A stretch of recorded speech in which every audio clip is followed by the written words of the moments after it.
A young man takes on his school's infamous dirty deeds, a series of risky challenges that he intends to be the first to complete to win the heart of his friend's sister.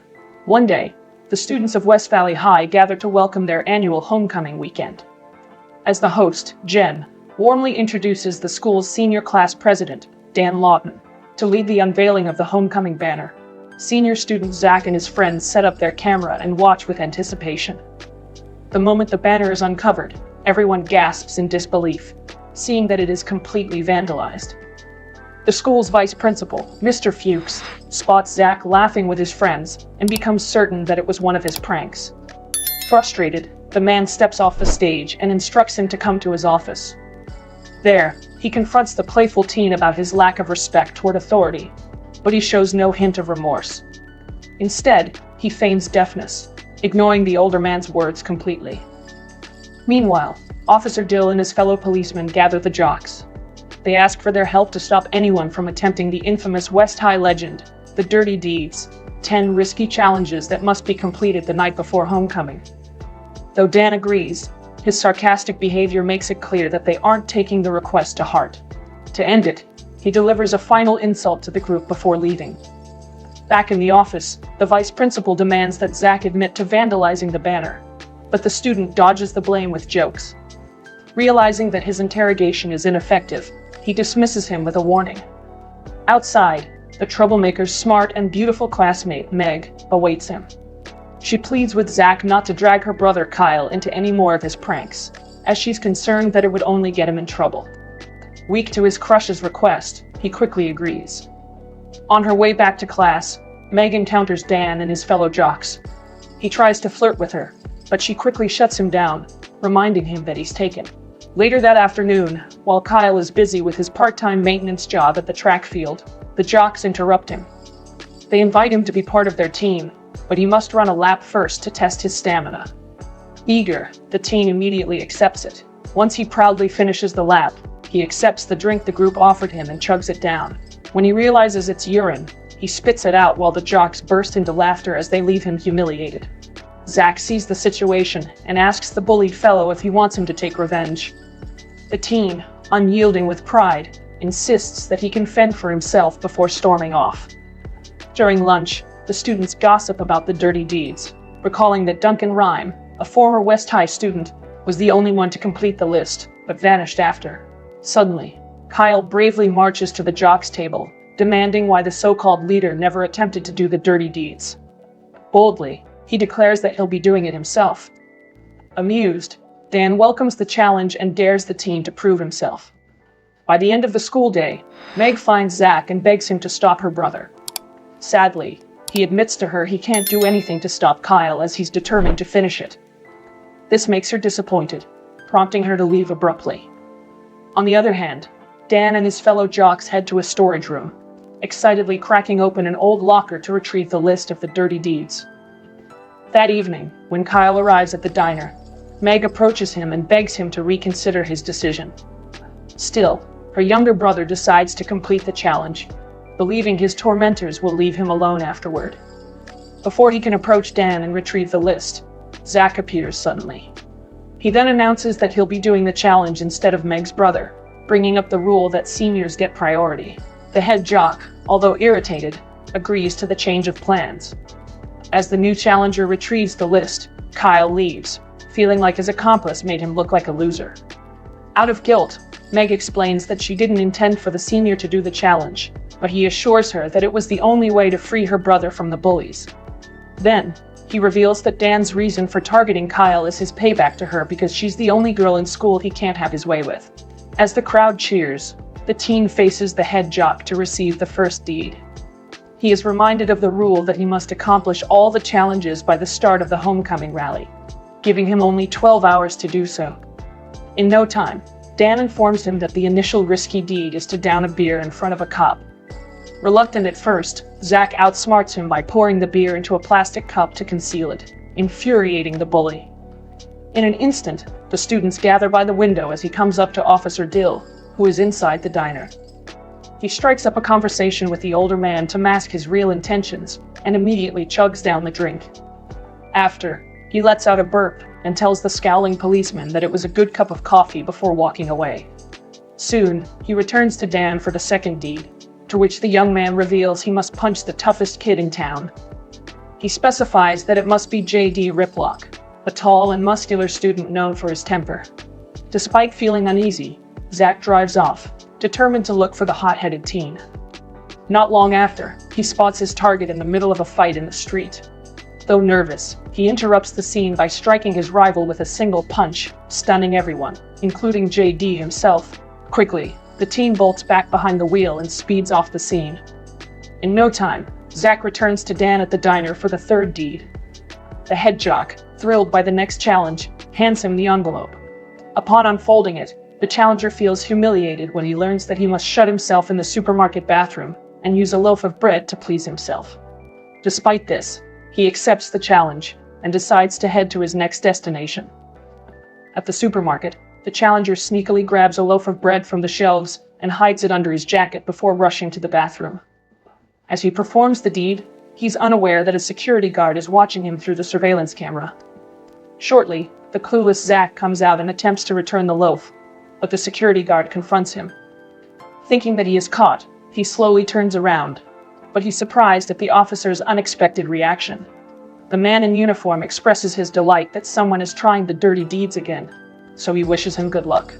Right after, Zach rejoins the cheering crowd at the diner to find out the fourth deed. Dan, still smug but visibly rattled that the teen is succeeding, orders him to drag the huge balloon leprechaun from a used car lot all the way to school. The challenger gladly accepts the task and mocks the head jock's demeanor before leaving the scene. Arriving at his destination, Zach immediately comes up with a plan to chain the balloon to his car to quicken the process. Unfortunately, his plan fails when it deflates after a streetlight pole pokes through it. As he thinks of a way to fix it, Kyle appears and expresses his frustration that his schoolmate took the responsibility of completing the deeds. Regardless, he helps his friend finish his task. Together, they drag the balloon to the school's track, tinkering with the sprinklers to release hot air instead of water to help inflate it back up. On the other hand, the jocks grow impatient after not hearing anything from Zach. This prompts Dan to seize the moment, declaring to everyone that the challenger has failed the challenge. Just then, the crowd cheers when they see that the leprechaun balloon is slowly lifting into the sky. In contrast to the cheering crowd, the head jock loses his spirits from the humiliation. Soon, the challenger returns to the diner, and he disturbs Dan and his girlfriend's intimate moment to take on the fifth deed. For the fifth challenge, Zach and his friend Stash head to a funeral home to search for a body they will steal. Eventually, they choose a John Doe, as he's the only one without an identity or a funeral service. On their way to school, Officer Dills sees their reckless driving and demands they pull over. The cop lectures the pair about their speeding, oblivious to the body in the car. Just then, he spots the strange passenger slumped in the back. Thinking fast, the two fabricate a story that it's Stash's drunk uncle whom they'll have to drive home after passing out from intoxication. Luckily, the police officer buys their excuse and lets them off with only a warning. Upon arriving at school, they position the corpse on the West High Viking monument, impressing the goth students who are watching them. Since he's done with the fifth task, he approaches Dan once again to claim the sixth deed. He finds through the note that he must bring back the signed lingerie of a former homecoming queen. With determination and support from the crowd, he turns to start the challenge. Throughout the next few hours, the team contacts and visits the past homecoming queens, only to get turned down at every attempt. Just as he's losing hope, one of the jocks calls him, pretending to have a supposed lead. Taking the bait, he heads to the address only to find an empty lot. He grows even more frustrated when he suddenly feels the urgency to urinate. Delighted that there's a nearby hotel, he crosses the street and heads in. Inside the hotel's bar, Zach finds out that only customers are allowed to use the bathroom, so he's left with no other option but to purchase a drink. After relieving himself, he slumps over the counter and consumes his drink in silence, feeling defeated. A woman sitting next to him notices him and strikes up a conversation to make him feel better. Hearing his story, she reveals that she is Rachel Buff, the homecoming queen from 1999. Pleased at her revelation, Zach wastes no time and asks for her help with the task. The woman accepts without hesitation, so they quickly head to the bathroom. There, with the teen's assistance, she slips him her undergarment, scrawls her signature across it, and hypes him for completing half of the deeds. Proud that another challenge is off the list, he confidently waves the prize to Dan at the diner. As proof of the accomplishment, he shows him a video greeting he made with Rachel. Irritated that he succeeded again, the head jock shoves him the seventh deed and declares that he'll fail this time. Nevertheless, Zach persists. But when he's about to drive away, he discovers that the jocks had slashed his tires. With no other choice, he drags himself to Meg's house and asks to borrow her car. She declines at first, but soon gives in when she sees how desperate and hopeless he looks. Against her better judgment, she accompanies him to his destination at a private property and wishes him good luck. While Victor Rasdale, a strict policeman, sleeps soundly, Zach sneaks inside. Carefully, he steals the man's prosthetic leg to complete the task. Just as he's about to escape, a glass hidden inside the leg slips and crashes to the floor, causing the policeman to bolt upright. The anxious teen quickly ducks behind a couch, and the policeman threatens him if he doesn't surrender himself. He considers surrendering, but thankfully, Meg, who's watching by the window, catches Victor's attention by banging on the glass. In a bold, desperate distraction, she flashes him, giving the friend the chance to escape. Breathless, Zach makes it out and immediately expresses his gratitude towards her. Ecstatic at the turn of events, Meg decides to hand him the car keys so he can accomplish the rest of the challenge before parting ways. On his way to the car, Dan ambushes him. As he writhes in pain, the bully throws him the eighth deed before letting JD take his revenge.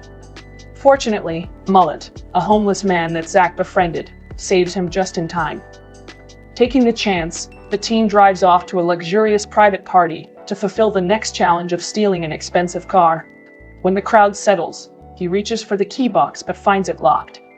Coincidentally, he finds a uniform left at a stand and uses it to disguise himself as a valet. Moments later, a wealthy man, Vincent Scarno, arrives and hands over his car keys to Zach, allowing him to race out of the event. Soon after, Meg returns home, only to find Kyle playing cards with Vincent, who tracked her down after Zach left her vehicle at the club. Calm but cold, the man warns that if the teen fails to return his Ferrari, her brother will pay the price. Meanwhile, Zach stuns Dan and the crowd back at the diner by pulling up in an expensive car, completing the eighth deed. The teen reveals the bully's antics of sabotaging him, ultimately disappointing his girlfriend Jen, who wants a fair game. She then hands the ninth deed to the challenger herself, after her boyfriend claims to throw it away. Zach unfolds the paper, and his blood runs cold upon reading that he must find Duncan Rhyme. Dan bursts out in laughter upon hearing it, certain that he'll fail since Duncan had long vanished. Amidst it all, Kyle, Meg, and Vincent arrive on the scene, intent on reclaiming the car. Before they can, Mullet steps forward and reveals that he is Duncan Rhyme. He declares the game is a hollow charade that only reminds him of how miserable he was during high school. Before walking away, he warns Zach that if he truly wants to win, he may have to stop playing by the rules. Motivated by his words, the teen snatches the final deed from Dan and hands it to Kyle, who proceeds to tear it to shreds and hurls it at the bully's face. Not long after, the siren and flashing lights cut through the scene. Officer Dill storms in and apprehends Zach for stealing a car. However, Vincent decides to drop his complaint and makes a deal with the policeman, setting the teen free.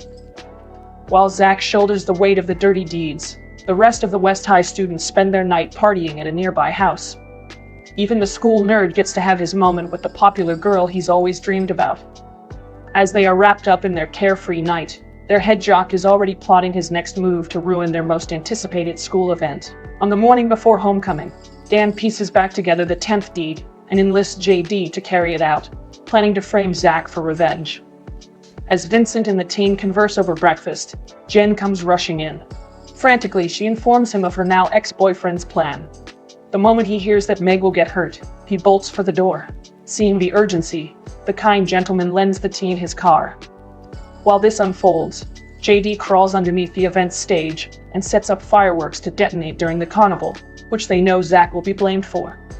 Back on the road, Zach wastes no time and speeds off, alerting Officer Dill, who tails him all the way to school. Arriving at West High, the chase disrupts Mr. Fuches' opening speech.